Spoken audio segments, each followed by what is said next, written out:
ఆదిభ్యో బ్రహ్మ విద్యా సంప్రదాయ కర్తుభ్యో వంశ ఋషిభ్యో మహద్భ్యో నమో గురుభ్యః.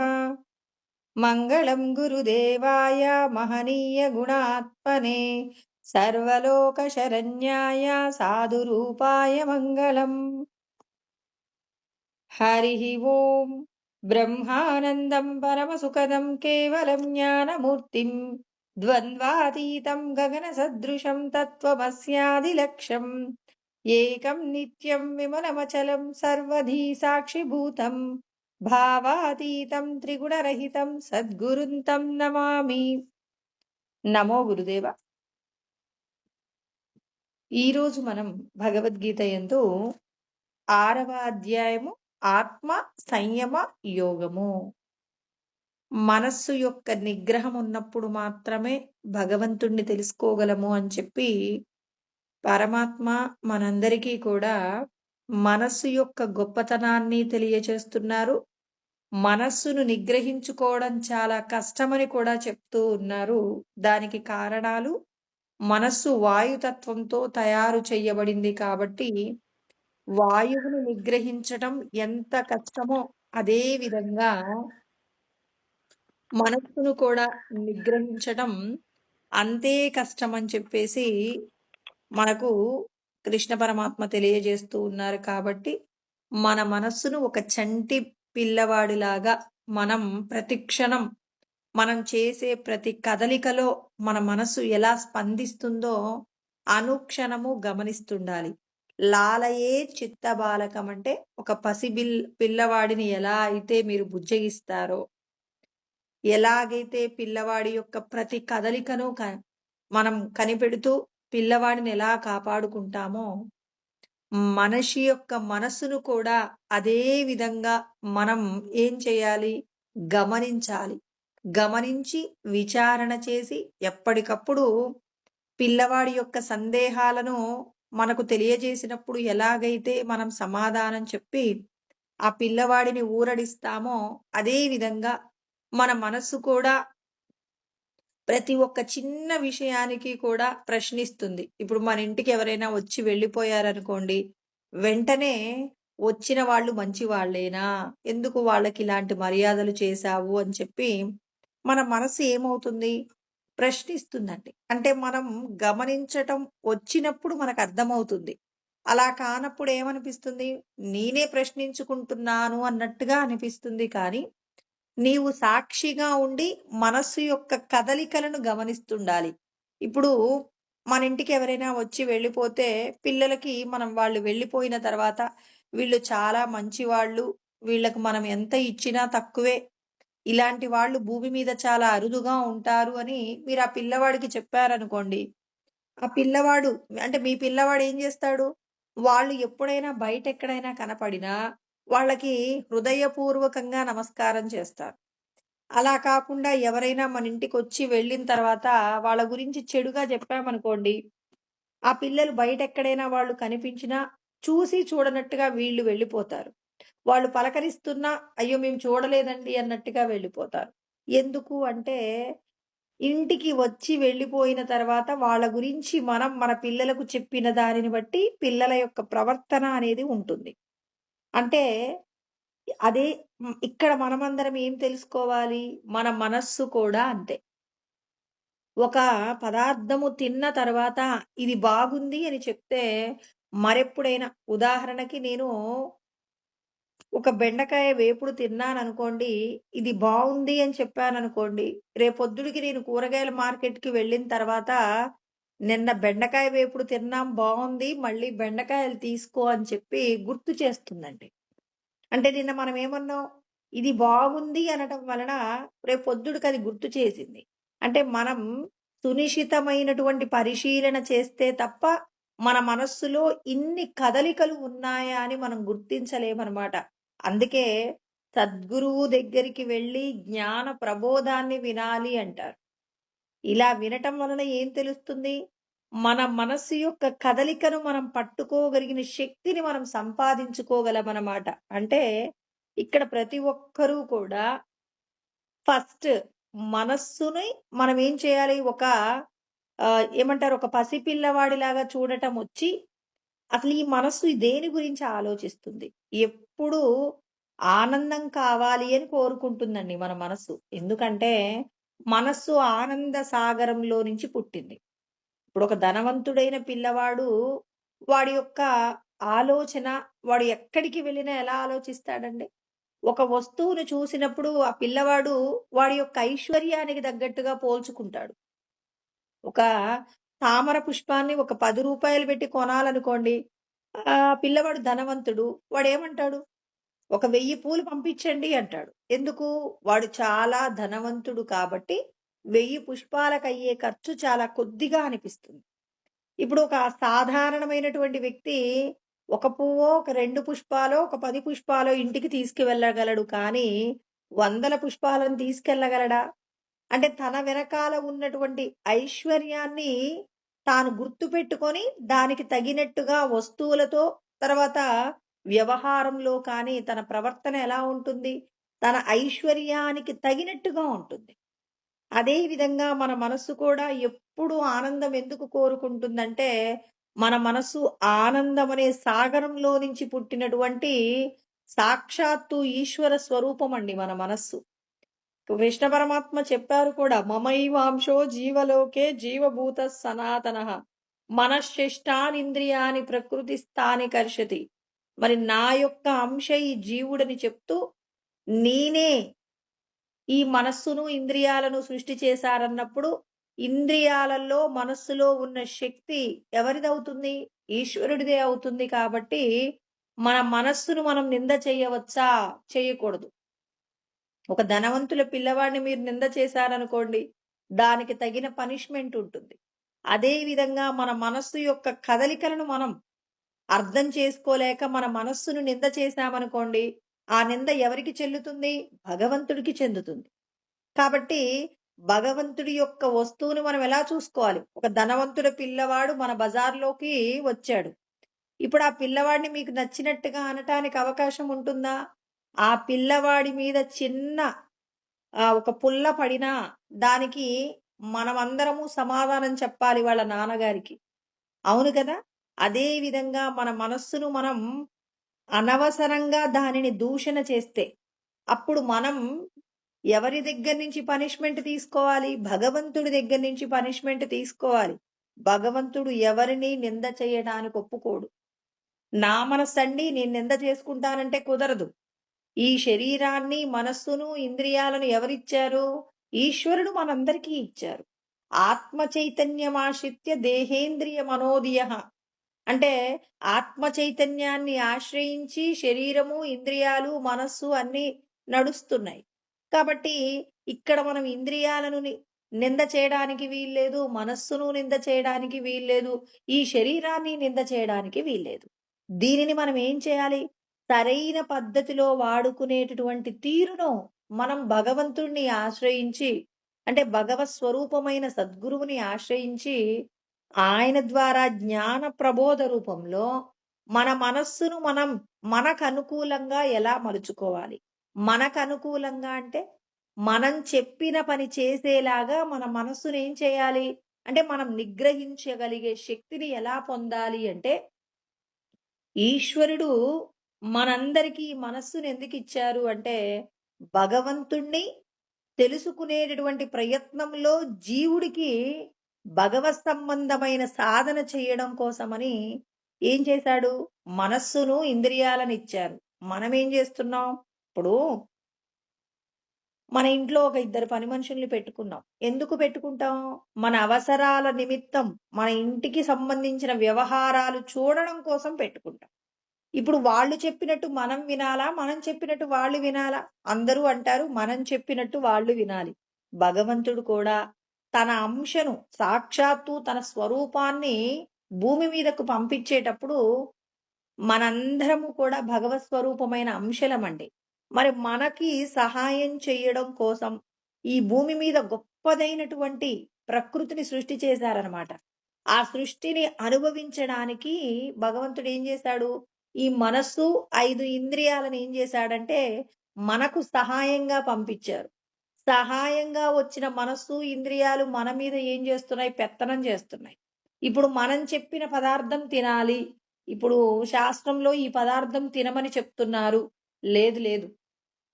నాకు మరి ఉప్పు, కారం బాగా ఉన్నటువంటి ఘాటైన పదార్థము ఇష్టము అని నాలుక కోరుతుందనుకోండి. ఇప్పుడు మనం నాలుకను కంట్రోల్ చేయగలిగిన స్థితిలో ఉంటే మనకి ఇబ్బందేమీ లేదు. లేదు లేదు. నేను ఇప్పుడు పప్పుతో కాదు, పచ్చడితో అన్నం పెడితేనే నేను తింటానని నీ నాలుక మొరాయిస్తే, నువ్విప్పుడు ఒక పని మనిషి చేతిలోకి జీవుడు వెళ్ళిపోయినట్టు గుర్తు. పని మనిషి తనకిష్టమైన పదార్థాన్ని వండుకుంటుందండి. యజమాని తనకిష్టం లేకపోయినా తింటుంటే ఏమంటాం? అయ్యో పాపం ఏంటండి ఈ కర్మ! యజమానికి నచ్చిన పదార్థం వండించుకొని తినాలి కదా అని మనమందరం పైకి మాట్లాడతాం. మరి మన నాలుక చెప్పినట్టుగా మనం వింటున్నామంటే ఇక్కడ మనం ఎవరికి లొంగిపోయాం? యజమాని ఇక్కడ పని మనిషికి లొంగిపోయినప్పుడు పని మనిషికి నచ్చిన పదార్థాన్ని యజమాని తిన్నట్టు మనం కూడా మన మనస్సు, ఇంద్రియాలు ఏది చెప్తే అది వింటున్నాం. ఇలా వింటున్నంత కాలం శరీరాలు పొందుతూనే ఉండాలి. ఇక శరీరాలు పొందకుండా నేను ఈ జన్మనే చిట్ట చివరి జన్మ చేసుకోవాలి అంటే ఖచ్చితంగా మీ మనసు మీ మాట వినాల్సిందే అని కృష్ణ పరమాత్మ మనందరికీ జ్ఞానం బోధిస్తున్నారు. మీ మనస్సు యొక్క స్థితిని మీరు గమనించకుండా నేను గురువుగారి దగ్గర ఉపదేశం తీసుకున్నాను, గురువుగారి పాదానికి నేను నమస్కారం చేశాను, ఇక నేను జన్మ పరంపరలో నుంచి బయటపడతాను అంటే అది ఎన్నటికీ కుదరదు. ఎందుకు అంటే నీ మనస్సును విచారణ చేయడానికి కావలసినటువంటి తెలివితేటలను ఎవరి ద్వారా సంపాదించుకోవాలి? గురువుగారు శాస్త్రం నందు చెప్పబడిన శాస్త్రాన్ని మనం అందరము అధ్యయనం చేసి ఆ అధ్యయనము ద్వారా మన మనస్సును మనం ఎలా కంట్రోల్లో పెట్టుకోగలం? మన చెవి ఎటువంటి విషయాలు వినటానికి ఇష్టపడుతుంది? మన కన్ను ఏ విషయాలను చూడటానికి అంటే ఎటువంటి రూపాలు చూడడానికి ఇష్టపడుతుంది? మన నాలిక ఏం తినమంటుంది? మన ముక్కు ఎటువంటి వాసనలు చూడడానికి ఇష్టపడుతుంది? మన చర్మము ఎటువంటి సుఖాన్ని కోరుకుంటుంది? ఇలా మనం ఏం చేయాలి? మన శరీరానికి సంబంధించి ఇంద్రియాలు, మనస్సు ఏమేమి కోరుకుంటున్నాయో ఆ కోరుకునేటటువంటి విషయాలన్నింటినీ మనం ఏం చేయాలంటే జాగ్రత్తగా పరిశీలన చేస్తూ మనం ఏం చేయాలి? శాస్త్రమునందు భగవంతుడు చెప్పిన విధంగా మన యొక్క మనస్సుకు ఏం చేయాలి? జ్ఞానాన్ని అలవాటు చేయాలి. నువ్వు ఇటువంటి పదార్థాన్నే నీ నాలుకతో తినిపించు, ఇటువంటి విషయాన్నే నీ కంటితో చూపించు, ఇటువంటి విషయాలను మాత్రమే నీ చెవి ద్వారా వినిపించు, ఇటువంటి సుఖాలను మాత్రమే ఈ చర్మము ద్వారా అనుభవింప చెయ్యని బుద్ధి అనేటటువంటి పాత్రలో జ్ఞానం అనే అమృతాన్ని పోసినప్పుడు ఈ బుద్ధి ఏం చేస్తుందంటే మనస్సు సంకల్పం చెయ్యగానే వద్దు నా నాలుక ఈ పదార్థం తినాలంటుందంటే బుద్ధి అంటుంది లేదు లేదు, ఈ పదార్థం తినటం వలన ఇది జీవుడి యొక్క మార్గానికి చాలా అవరోధంగా ఉందని మనస్సు చేసిన సంకల్పాన్ని తిరిగి వెనక్కి పంపించి బుద్ధి ఏం చేయాలి? శాస్త్రం చెప్పినట్టుగా మన మనస్సు వినేటట్టుగా ఏం చేయాలి? బుద్ధి కఠినమైనటువంటి చర్యలు తీసుకోవాలి. అంటే ఇక్కడ మనం కేవలం ఇంద్రియాలు విషయాలను కోరుకుంటాయి, మనస్సు సంకల్పం చేస్తుంది, బుద్ధి నిశ్చయిస్తుందనేటటువంటి మాట తెలిస్తే సరిపోదండి. తెలిసిన దానిని ఆచరణలో పెట్టుకోవాలి. ఆచరణ లేకుండా ఎన్ని విషయాలు విన్నా దాని వలన ప్రయోజనం ఉండదండి. అందుకే కృష్ణ పరమాత్మ ఏమంటున్నారు? ఎన్ని శ్లోకాలు వచ్చు అన్నదానికంటే శ్లోకం యొక్క సారాన్ని మీరు మీ శరీరంలో అణువణువున జీర్ణం చేసుకొని ఆచరించే ప్రయత్నం చెయ్యండి. సత్యహరిశ్చంద్రుడు సత్యమును మాత్రమే పలికారు. బలిచక్రవర్తి తనకు దానం చెయ్యటం మాత్రమే వచ్చు. అంటే చూడండి ఇక్కడ వారు ఒక్క లక్షణాన్నే పట్టుకున్నారు కానీ సమస్త ధర్మాలను ఆచరించారు. ఒక్క ధర్మములో అన్నీ ఇమిడి ఉంటాయన్నమాట. అంటే మనం భగవంతుణ్ణి పొందాలనే కోరిక మనకున్నప్పుడు మనం చెయ్యవలసిన పని చాలా సులభం అండి. సులభమే అని చెప్తాము మాటలలో కానీ ఆచరణలో మాత్రం చాలా కష్టం. ఇది తినకూడదు అంటే తినకుండా ఉండడం కష్టం. ఇది వినకూడదు అంటే వినకుండా ఉండలేము. ఇది చూడకూడదు అంటే చూడకుండా ఉండలేము. కానీ శాస్త్రంలో భగవంతుడు వద్దన్నారు అని చెప్పేసి మనం వాటిని నిగ్రహించుకోవడంలో గనక కృతకృత్యులమైతే ఖచ్చితంగా భగవంతుడిని పొందవచ్చు. ఏతు ధర్మ్యామృతమిదం యదోక్తం పర్యుపాసతే శ్రద్ధదానా మత్పరమా భక్తాస్తే తీవ మే ప్రియాః. కృష్ణ పరమాత్మ 12వ అధ్యాయంలో చిట్ట చివరి శ్లోకంలో మాట్లాడారనమాట. ఏమంటారంటే, నేను ధర్మం అనేటటువంటి అమృతాన్ని ఈ భూమి మీద పోశాను. ఆ పోసినటువంటి అమృతాన్ని ఎవరు తాగుతున్నారు అంటే శ్రద్ధదాన, ఎవరికైతే నేను చెప్పినటువంటి ధర్మము మీద శ్రద్ధ ఉందో ఆ ఉన్నటువంటి వాళ్ళు ఏం చేస్తారు, మత్పరమ, నా యందు వారి యొక్క మనస్సును చేర్చి వాళ్ళు ఏం చేస్తారు, నేను చెప్పినటువంటి సాధన చేస్తారు. అలా చేసినప్పుడు మాత్రమే ఏమవుతారు, వాళ్ళందరూ నాకు నచ్చుతారు. అంటే తెలుసుకున్న విషయాలను మనం ఆచరించాలంటే మన మనస్సును నశించిపోయేటటువంటి భార్య బిడ్డలు గృహాదుల పట్ల కాకుండా శాశ్వతమైనటువంటి పరబ్రహ్మము మీద మన మనస్సును లగ్నం చేసినప్పుడు అప్పుడు ఏమవుతుంది, మనం చేసే ప్రతి కార్యము కూడా శాశ్వతమైన భగవంతుడు చెప్పిన ధర్మాన్ని ఆచరించడానికి ప్రయత్నం చేయవచ్చు. అంటే మన యొక్క దృష్టికోణాన్ని మార్చాలి. ఇప్పుడు పిల్లవాడు చదువుకోకుండా ఆటల పట్ల శ్రద్ధ పెట్టి ఉన్నాడండి. ఇప్పుడు ఆ పిల్లవాడిని ముందు ఆటల నుంచి మళ్ళించి చదువు వైపు దృష్టిని మరల్చాలంటే మనం చేసేటటువంటి ప్రయత్నము ఒక్కొక్కరు ఒక్కొక్క విధంగా చేస్తారు. పిల్లవాడు ఆటలే కదా ఆడుకుంటున్నాడని వదిలేస్తారా, లేకపోతే చదువుకోవడానికి పిల్లవాడి యొక్క మార్గాన్ని మరలించే ప్రయత్నం చేస్తారా? ఆ ప్రయత్నంలో మనం ఎటువంటి సాధనలు వాడతాం? సామదాన భేద దండోపాయాలలో ఏ పద్ధతి వాడు మనం చెప్పిన మాట వినటానికి అనుకూలంగా ఉంటుందో ఈ పద్ధతులలో ఏదో ఒక పద్ధతి వాడి పిల్లవాడిని ఆటల నుంచి చదువు వైపు మళ్ళిస్తాం. అంటే మనందరికీ పిల్లల్ని ఎలా చక్కబెట్టుకోవాలో తెలుసు అన్నమాట.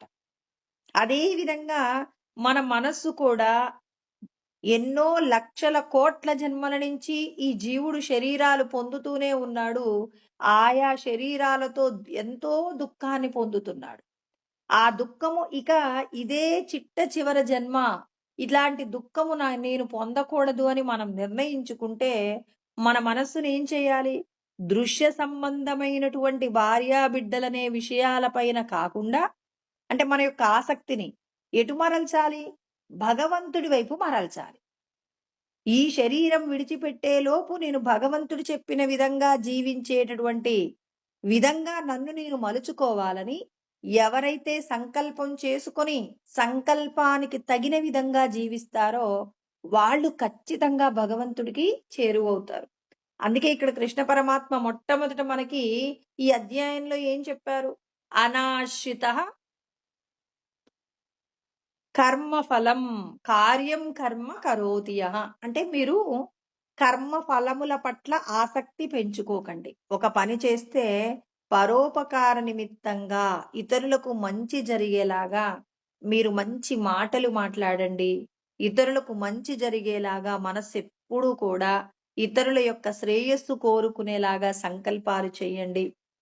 ఇంకా ఈ శరీరంతో చేసే కార్యాలు ఇతరులను ఇబ్బంది పెట్టేలాగా కాకుండా ఇతరులకు మంచి చేసేలాగా త్రికరణ శుద్ధిగా, అంటే మనస్సులో ఏదైతే సంకల్పం చేస్తారో మీ మాట యందు కూడా అదే విధమైనటువంటి విధంగా మాట్లాడుతూ ఈ శరీరంతో చేసే కర్మ కూడా ఇతరులకు హాని కలిగించని విధంగా మనం జీవించినప్పుడు ఏమవుతుంది, భగవంతుడికి చేరువవుతాం. అంటే భగవంతుడికి దగ్గరవ్వాలనుకుంటున్నారా, లేకపోతే మీరు నశించిపోయే విషయాలకు దగ్గరవ్వాలనుకుంటున్నారా?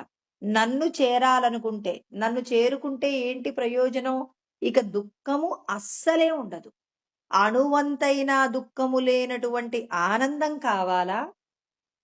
ఒక కొండంత కష్టం పడితే కానీ రవ్వంత సుఖము రానటువంటి దేహబంధాలలోనే మళ్ళీ మళ్ళీ పుడతారా? మీరే నిర్ణయించుకోండి అంటారు పరమాత్మ. అందుకే మీరందరూ కూడా సుఖాన్ని పొందడానికి కావలసిన అర్హత మానవ జన్మ ద్వారా పొంది ఉన్నారు. నా యొక్క అనుగ్రహం మీకుంది కాబట్టే మనుష్య జన్మను పొందారు. ఇప్పుడు మీరందరూ ఏం చేయాలి? నేను చెప్పిన విధంగా సాధన చెయ్యండి. నాకెన్ని శ్లోకాలు వచ్చు అన్న దానికంటే, నేను చేసేటటువంటి కర్మలలో దోషము లేకుండా ప్రవర్తించినప్పుడు నేను భగవంతుడికి నచ్చుతాను. నేను 1000 సార్లు భగవత్ సంబంధమైనటువంటి మాటలను పారాయణం చెయ్యడం కంటే, భగవంతుడికి నచ్చిన ఒక్క ప్రీతికరమైన కార్యం చేస్తే చాలు భగవంతుడికి చేరువవ్వచ్చు. అంటే ఇక్కడ పరమాత్మ మనందరికీ కూడా ఆచరణ నేర్పిస్తున్నారండి. అందుకే ఆయన ఏమంటున్నారు? అనాశ్రితః అంటే కోరకండి. దేన్ని కోరకండి? కర్మ ఫలం. మీరు ఒక పని చేస్తే నాకేంటి లాభం అనే విషయం మర్చిపోండి. నాకేంటి లాభం అనటం కంటే భగవంతుడికి నేను చేసిన పని నచ్చుతుందా? భగవంతుడికి నచ్చేలాగా మనం ప్రవర్తించాలి అంటే, మనము ఈ పని చేయడం వల్ల నాకింత లాభం రావాలి అనే మాట వదిలిపెట్టండి. అందుకే ఆయన పరమాత్మ చెప్తున్నారు. ఎక్కడ మీరందరూ సన్యాసం తీసుకోనవసరం లేదు. గృహస్థుగా ఉండి కూడా మీరు చేసేటటువంటి పనుల యందు పరులకు ఉపకారం జరిగేలాంటి కార్యాలను ఎంచుకొని మీరేం చేస్తారు?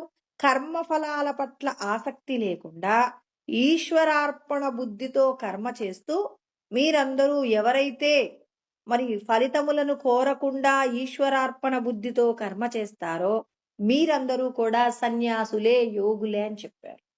యం సన్యాసమితి ప్రాహు.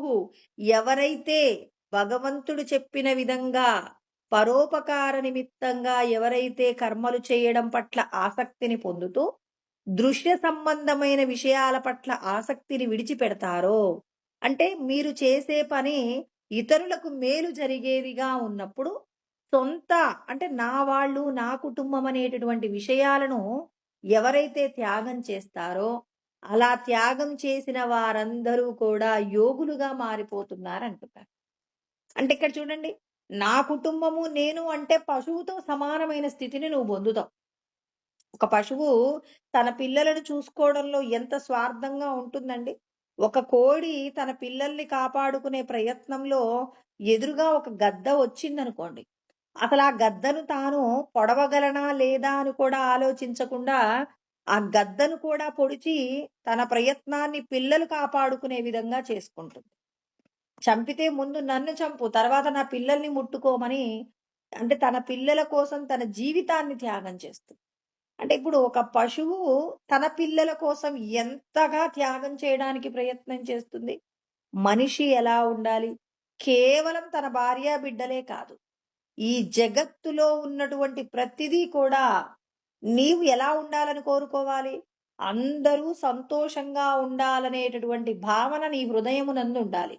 సర్వభూత హితే రతాః. సమస్త ప్రాణుల యొక్క హితము కోసం నీ యొక్క మనసు పరితపించిన రోజు భగవంతుడు నీకు చేరువవుతారు. పైకి అందరూ బాగుండాలని ప్రార్థన చేస్తున్నాను అంటారు. ఇప్పుడు మీరు రోడ్డు మీద ప్రయాణం చేస్తూ ఉన్నారు. ఒక కుక్క తనకేదో గాయమై పరిగెడుతుంది. ఇప్పుడు ఆ కుక్కని చూసి మీరు ఏ సహాయం చేయకపోయినా, భగవంతుడా ఎంత కష్టాన్ని అనుభవిస్తుందో దానికి మీరు స్వస్థతను ప్రసాదించండని మీ మనసులో ఒక సంకల్పం చేస్తూ మీ పని మీద, అంటే అక్కడ దానికి ఒకవేళ మీకు గనక సహాయం చేయగలిగిన సమయం లేకపోయినా, మీరు వెళ్తూ వెళ్తూ ఒక ప్రాణి పట్ల మీరు ప్రవర్తించే తీరును భగవంతుడు ఏం చేస్తాడు? లోపటుండి గమనిస్తారు. అంతటా భగవంతుడున్నారన్నప్పుడు ఆ భగవంతుడి యొక్క శ్రేయస్సును కోరుకుంటున్నారా? లేకపోతే దాని గురించినటువంటి కొంతమంది చూడండి, అవతలి వాళ్ళకు మంచి చెయ్యకపోయినా పర్వాలేదు, అనవసరంగా వాళ్ళు బాధపడేలాగా ఒక మాట అంటారు. ఒకవేళ పైకి అనకపోయినా లోపటైనా వాళ్ళ గురించి చెడనుకుంటారు. అంటే దీని వలన ఏం జరుగుతుంది అనంటే, లోపటున్న భగవంతుడు పెన్ను పేపర్ పట్టుకొని చిత్రంగా ఉండి గుప్తంగా రాసేస్తాడు. నీవు ఇతరులకు సహాయం చెయ్యట్లేదు. పోనీ వాడికి నువ్వు ఉపకారం చేసిన వారికి ఉపకారం చెయ్యాలంటారు. సరే, నువ్వు చెయ్యలేకపోయావు. కానీ అతనికి అపకారం ఎందుకు చేసే ప్రయత్నం? నేనెక్కడ చేశానండి? బయటికి నేనేం అనలేదంటే లోపట కూడా అనుకోకూడదు. ఎందుకంటే నీ హృదయం లోపటున్నాడు, బయటున్నాడు. బహిరంతచ్చ భూతానాం అచరం చరమేవచ. లోపట బయట అంతటా భగవంతుడే ఉన్నారు గాబట్టి, నిన్ను అనుక్షణం నువ్వు లోపట అవతలి వారి గురించి చేసిన చెడు, తర్వాత బయట నువ్వు మాట్లాడినటువంటి మాటలలో ఉన్నటువంటి చెడు అంతా పరమాత్మ లిఖిస్తాడు. నువ్వు మాట్లాడిన మాటల వల్ల అవతలి వాళ్ళు ఎంత బాధపడతారో తర్వాత కానీ, భగవంతుడు మాత్రం నువ్వు చేసిన ప్రతి కార్యానికి లెక్క రాస్తుంటాడు. మనకు అవసరం ఉన్నా, అవసరం లేకపోయినా కిరాణా షాపులో వస్తువులు కొన్నప్పుడు, ఆ వస్తువుని తీసుకెళ్ళి నువ్వు బయట పడవేసినా ఏం చేస్తారు? ఖచ్చితంగా ఆయన కిరాణా షాపు ఆయన మాత్రం ఏం చేస్తాడు? నువ్వు తీసుకున్న వస్తువుకు లెక్క రాసి పెడతాడు. అదే విధంగా భగవంతుడు నువ్వు తెలిసి మాట్లాడినా, తెలియక మాట్లాడినా భగవంతుడు ఏం చేస్తాడు? ఖచ్చితంగా మన ఖాతాలో పాపము, పుణ్యము అనేటటువంటి విషయాలన్నింటినీ కూడా ఈశ్వరుడు లెక్కలోకి రాస్తాడనమాట. అందుకే భగవంతుడు చెప్తున్నారు మనందరికీ, మీరందరూ చేసేటటువంటి కర్మ ఎలా ఉండాలి? లోకోపకార నిమిత్తంగా ఉండాలి అని చెప్తూ ఆయన ఏమన్నారు? యోగమును ఎక్కదలుచుకున్నటువంటి వారందరికీ కూడా, అంటే భగవంతుణ్ణి తెలుసుకోవాలనేటటువంటి కోరిక ఉన్న వాళ్ళందరూ కూడా యోగం కోసం ప్రయత్నం చేస్తున్నారు కాబట్టి, మీ అందరికీ నేను 2 రకాలైనటువంటి విషయాలు తెలియజేస్తా. ఏంటి? ఎవరైతే యోగమును పొందాలనుకుంటున్నారో వాళ్ళందరూ ఏం చేయాలి? మొట్టమొదట ఈశ్వరార్పణ బుద్ధితో కర్మ చెయ్యండి. ఇప్పటి వరకు నా కుటుంబం, నా భార్య, నా బిడ్డలు అంటూ సంపాదించిందంతా మీ కుటుంబం కోసం ఖర్చు పెట్టుకున్నారు కదా! ఇప్పటి నుంచైనా ఇప్పుడు ఏం చేస్తారు? అంటే ఇంతకు ముందు కూడా మీరు దాన ధర్మాలు చేశారు. కానీ దంభముతో చేశారు. ఎలాంటి దంభము? నేను చేస్తున్నాను. కొంత డబ్బిచ్చేసి ఫ్లెక్సీలు పెట్టించుకున్నారు. తర్వాత అందరి చేత పొగడ్తను కోరుకున్నారు. ఇప్పుడు మీరేం చేస్తారు? యోగమును ఎక్కాలి అంటే నేను భగవంతుణ్ణి తెలుసుకోవాలి అని మీరనుకుంటే, ఆయన ఏం చెప్తున్నారు? మీరు చేసేటటువంటి పనులలో జాగ్రత్తగా పరిశీలన చెయ్యండి. నేను చేసిన పని పట్ల ఆ కర్మ ఫలాలు కోరుకుంటున్నానా? నాకెంత లాభం వస్తుందని కోరుకుంటున్నానా? లేకపోతే నేను చేస్తున్నాననే గర్వంతో చేస్తున్నానా? ఇలా మనం పరిశీలన చేసి, స్వామి మీరు నాతో ఈ పని చేయిస్తున్నారని కర్తృత్వాన్ని ముందు భగవంతుడికి విడిచిపెట్టాలి. ఇప్పుడు మన యొక్క అహంకారం తగ్గిపోతుందనమాట. నేను, నాది అనే అహంకారం విడిబడిన తరువాత ఏం చేస్తున్నాం ఇప్పుడు? ఇప్పుడు చేసే పని ఎలా ఉండాలి?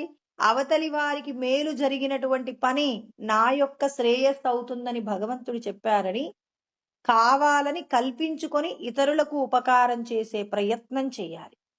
భగవంతుడు చూడండి, ఇప్పుడు నాకు పుణ్యం కావాలి అని కోరుకుంటున్నానండి. అప్పుడు నేనేం చేస్తాను? పుణ్యం నా దగ్గరికి వస్తుందా? పుణ్యం దగ్గరికి నేనే వెళ్ళాలి. ఇప్పుడు పుణ్యం దగ్గరికి నేను వెళ్ళాలంటే ఏం చేస్తాను? దేవాలయాలకు వెళ్ళడం జరుగుతుంది. లేకపోతే ఇంకా ఎక్కడైనా సేవా కార్యక్రమాలు జరుగుతున్నప్పుడు, ఆ సేవా కార్యక్రమాల దగ్గరికి వెళ్లి నేను నా వంతుగా నేనెంతైతే చేయగలనో, నాకు చేతనైతే కొంత డబ్బును, తర్వాత అక్కడ చేసేటటువంటి కార్యక్రమాలలో నా వంతుగా నేనేదో ఒక సేవ చేస్తా. అంటే ఇప్పుడు పుణ్యం కోసం నేనెళ్ళాలా? అది నా దగ్గరకొస్తుందా? నేనే వెళ్ళాలి. అంటే మనమందరం యోగమును పొందాలనే కోరిక ఉంటే నువ్వేం చేయాలి? నిన్నెవ్వరు పిలవనవసరం లేదు. నువ్వు వెళ్ళిపోతూనే ఉండాలి. ఎందుకంటే మనకి సూర్యచంద్రులు ఒకరోజు గడిచిపోతున్నారు. ఉదయం సూర్యుడు ఉదయించాడు, సాయంత్రం అస్తమించాడు, మళ్ళీ చంద్రుడు ఉదయించారంటే మన యొక్క ఆయు ప్రమాణము భూమి మీద జీవించగలిగిన స్థితి తగ్గిపోతుందండి. మనకి మనం భూమి మీద బతికే రోజులు అయిపోతున్నాయి. ఒక ఏమంటారు? ఒక సంచి నిండా గోలీలు పెట్టుకున్నాం. పెట్టుకొని రోజుకొక గోలీ తీసేసి కింద పడేస్తున్నాం. ఇప్పుడు ఏదో ఒక రోజున ఆ గోలీలన్నీ అయిపోయి ఆ సంచి ఖాళీ అవుతున్నట్టుగానే, మన జీవితంలో భగవంతుడు మనకిచ్చిన శ్వాసలను కూడా మనము జాగ్రత్తగా వినియోగించినా, వినియోగించకపోయినా ఆ శ్వాసలు పూర్తయిన వెంటనే భగవంతుడు ఏం చేస్తాడు? ఈ శరీరం నుంచి వెళ్ళిపోతాడు. ఆయన వెళ్ళిపోయాడు అంటే జీవుడు వెళ్ళిపోతాడు. జీవుడు వెళ్ళిపోయాడు అంటే మనస్సు, ఇంద్రియాలు అప్పటి వరకు జీవుడు అనుభవించిన సుఖదుఖాలన్నీ మూటగట్టుకొని వెళ్ళిపోతుంది. ఇప్పుడు ఈ శరీరం ఏమవుతుంది? శవంగా మారిపోతుంది. ఇప్పటి వరకు ఈ దేహంతో నేను అనుకున్న విషయాలు వెనక్కి తీసుకురాగలవా? ఇక్కడ నువ్వు చేసినటువంటి కర్మలలో ఉన్న దోషాన్ని పోగొట్టుకోవడం నీ వల్ల అవుతుందా? కాదు. అందుకే ఏం చేయాలి? దీపం ఉండగానే ఇంటిని చక్కబెట్టుకున్నట్టు మన లోపట ఈ శరీరము జీవించి ఉండడానికి కావలసిన ఆయు ప్రమాణం ఉన్నంత కాలంలోనే మనం ఏం చేసుకోవాలి? భగవంతుడు చెప్పిన సాధన చెయ్యాలి. నాకు మోక్షం కావాలి, కావాలి అని జపం చేస్తే భగవంతుడు దొరకడండి. నువ్వు చేసేటటువంటి కర్మలు ఎలా ఉండాలి? ఇతరులకు మంచి చెయ్యడానికి నీ మనసు వెంపర్లాడుతుండాలి. ఈ శరీరంతో నువ్వు ఇతరులకు చేసేటటువంటి పనులలో అంటే ఈ శరీరంతో చేసేటటువంటి కర్మలు అనగానే చాలా మంది మోసపోతున్నారు. సద్గురువుకి శరీరము, తనువు, మనస్సు, ధనము సమర్పణ చేయడం అంటే సద్గురువు అంటే ఎవరో తెలుసుకోవాలి. చాలా మంది తప్పుడు దారిలో ప్రయాణం చేస్తారండి. ఈ సద్గురువుకి ఈ శరీరాలు అప్పచెప్పడము అంటే నీ లోపట ఉన్న భగవంతుడికి నువ్వు అప్పచెప్తున్నావు. స్వామి, తెలిసో తెలియకో ఈ శరీరము చేత నేనేం చేసి ఉండవచ్చు? ఇతరులను నా నా ప్రవర్తన చేత ఇబ్బంది పెట్టి ఉండవచ్చు. ఇప్పటి నుంచి ఈ శరీరముతో నేను చేసే ప్రతి కార్యము కూడా పరమ పవిత్రంగా, అంటే ఇతరులకు మంచి చేసేటటువంటి కర్మలు తప్ప, ఇతరులకు మంచి చేసే పనులు అంటే ఈ శరీరం ఎప్పుడూ కూడా పరమ పవిత్రంగా బ్రహ్మచర్యాన్ని పాటించాలి. గృహస్థుగా ఉన్నప్పుడు భార్యాభర్తలు తప్ప ఇక పరపురుషుడు సాక్షాత్తు ఎవరు కావాలి? నీ సోదర సమానుడు కావాలే తప్ప చాలా మంది ఈ విషయంలో గురువుకి శరీరాన్ని, తనువుని సమర్పణ చేశారు అని చెప్పేసి తప్పుడు దారిలో పాపం వాళ్ళందరూ కూడా ప్రయాణం చేస్తున్నారు. వాళ్ళందరినీ కూడా ఏమారుస్తున్నారండి. ఇది ఎప్పుడూ కాదు. సద్గురువుకి మనం శరీరము, మనస్సు, తర్వాత మనకున్న ధనాన్ని సమర్పిస్తున్నారు అంటే ఏంటంటే నీ లోపటున్న పరమాత్మ గుర్తుపెట్టుకోవాలి. బయట ఉన్నటువంటి సాకార రూపంలో ఉన్న వ్యక్తికి కానే కాదు. ఆయన కేవలం మార్గదర్శి. ఆయన ఏం చెప్తున్నారు? నీ లోపట నిన్ను నడిపించే దైవము సద్గురు స్వరూపంగా ఉంది. ఆ సద్గురువు చెప్పినట్టుగా మీ జీవన విధానాన్ని మరల్చుకోండి అంటే ఇప్పుడు ఈ శరీరము ఎవరి సొంతం? భగవంతుడి సొంతం. నీ లోపటున్న పరమాత్మకే సొంతం. ఇక బయట ఉన్నటువంటి బాహ్య సంబంధమైన విషయాలన్నింటికీ కూడా నువ్వెలా ఉండాలి? పరమ పవిత్రమైన భావనతో ఉండాలి. సోదర సమానంగా ఉండాలే తప్ప మరి వేరొక విధంగా ఇతడే కదండి నా లోపటున్న భగవంతుణ్ణి చూపించారు అని చెప్పి ఆయన చెప్పిన విధంగా ఎవ్వరూ ప్రవర్తించకూడదండి. చాలా మంది ఎంత గొప్ప గొప్ప వ్యక్తులు అని పిలువబడుతున్న వాళ్ళు కూడా మరి చాలా మందిని మోసం చేస్తున్నారు. సద్గురువు ఎక్కడుంటారు? బాహ్యమునందు కాదు, నీ ఆంతరమునందు ఉన్నటువంటి పరమాత్మ యొక్క దర్శనం నువ్వు చేసుకో. నీవు అందుకే పరమాత్మ ఏమన్నారు? గతిర్భర్త ప్రభు సాక్షి అన్నారు. మరి నీ లోపట ఉన్నటువంటి ఈశ్వరుడు ఈ శరీరానికి భర్త. అంతే కదా? ఇప్పుడు బయట ఈ నీ లోపటున్న భగవంతుణ్ణి నీకు తెలియచేసినందుకు ఇక్కడ నువ్వు అతనికి కృతజ్ఞత మాత్రమే నువ్వు చూయించాలి. నీవు అతనికి ఏదైనా ఇస్తే ఆర్థికమైన సహాయం చెయ్యవచ్చు. దాన్ని ఏమంటారు? గురు దక్షిణ అంటారు. బంగారము వస్తు రూపంలో గురుగీతలో చెప్పారు. ఏదైనా మీకు అతనికి మీరు ఇవ్వదలుచుకుంటే ఇవ్వండి. అంతే కాని ఇక్కడ మీరు ఈ శరీరంతో చేసేటటువంటి ప్రతి కర్మ, మీకున్న మీ యొక్క మనస్సు, మీ యొక్క ధనము భగవంతుడు శాస్త్రంలో చెప్పిన విధంగానే మీరు ఏం చేయాలి? పరులకు మంచి చేసే ప్రయత్నంలో ఎవ్వరూ కూడా ఈ శరీరానికి సంబంధించిన పవిత్రతను విడనాడకూడదండి. అనేక మంది చెప్తుంటే ఆశ్చర్యపోతున్నాం. గురువుకి సమర్పణ, గురువు అంటే అసలు గురువు అంటే ఎవరండి? బయట ఉన్న వ్యక్తి కాదు. ఇప్పుడు టీచర్ పాఠాలు చెప్తున్నారు. ఆ పాఠాలను మనం ఎక్కడి నుంచి నేర్చుకుంటున్నాం? ఆల్రెడీ తయారు చేయబడినటువంటి పుస్తకాలలో ఉన్న జ్ఞానాన్ని టీచర్లు బోధిస్తారు. బోధించినందుకు మనం కృతజ్ఞతతో ఏం చేస్తున్నాం? వారికి గురుదక్షిణ ఇస్తాం. అక్కడ పాఠశాలలో ఉన్నటువంటి పిల్లలకు ఉపాధ్యాయుడికి ఎలాంటి రిలేషన్ ఉంటుందో ఇక్కడ కూడా అంతే. అంతకు మించి ఒక్క స్థాయిలో కూడా ముందుకు పోయేది లేనే లేదు. నీ లోపట ఉన్న పరమాత్మకు నువ్వు సరెండర్ అవ్వాలి. ఆయన శాస్త్రమునందు చెప్పబడిన విషయాలను ఏం చేస్తున్నారు? ఒక వ్యక్తి ఆచరణ పూర్వకంగా ఉన్న వ్యక్తి ద్వారా మనకేం చేయిస్తున్నారు? బోధ చేయిస్తున్నారు. ఆ బోధన కూడా తానే ఉండి మనకు చేస్తారు. ఆ చేసినటువంటి బోధన ద్వారా నిన్ను నువ్వు పరమ పవిత్రంగా మార్చుకోవలసిందే తప్ప ఈ శరీరంతో నువ్వు చేసినటువంటి ఏ విధమైనటువంటి దుష్కర్మ అయినా అది అది ఘోరమైనటువంటి పాతకానికి కారణమవుతుంది. కాబట్టి చాలా మంది మోసపోతున్నటువంటి సత్యం, గురువుకు దక్షిణ, గురువుకు దక్షిణ, తనువు దక్షిణ అంటే అది అబద్ధం అండి. మీ లోపటున్న భగవంతుడికే దక్షిణ.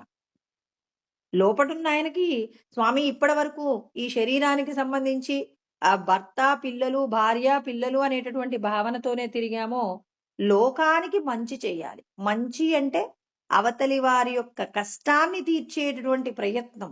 ఇటువంటి మాటలలో కూడా ఎంతో మంది ఎన్నో రకమైనటువంటి వ్యంగ్యమైనటువంటి విషయాలను ఏం చేస్తున్నారు? ఈ శరీరానికి సంబంధించిన కోరికలను తీర్చుకోవడంలో, లేకపోతే వేరొకరి యొక్క ప్రలోభంతో చాలా మంది నష్టపోతున్నారు. ఇది కాదు శాస్త్రమునందు చెప్పబడింది. అందుకే శాస్త్రం ప్రమాణంతే కార్య అకార్య వ్యవస్థితం. వాళ్ళు రాసిన గ్రంథాలను చూపించి ఇలా రాశారని చెప్పటం కాదు. సాక్షాత్తు ఈశ్వరుడు బోధించినటువంటి గ్రంథాలు ఎన్నో ఉన్నాయి. భగవద్గీత, ఉపనిషత్తులు, భాగవతం, రామాయణం, మహాభారతం ఇవన్నింటిలో కూడా ఏం చెప్పారు? ఈ శరీరం చాలా పరమ పవిత్రంగా ఉండాలి.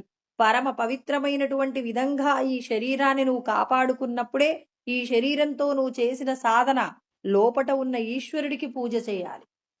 ఈశ్వరుడి యొక్క పూజ తప్ప మరి అన్యమైన వ్యక్తులను నీకు ఏదైనా జ్ఞానబోధ చేసినప్పుడు వాక్యమునందు వారికి ఏం చేస్తున్నావు?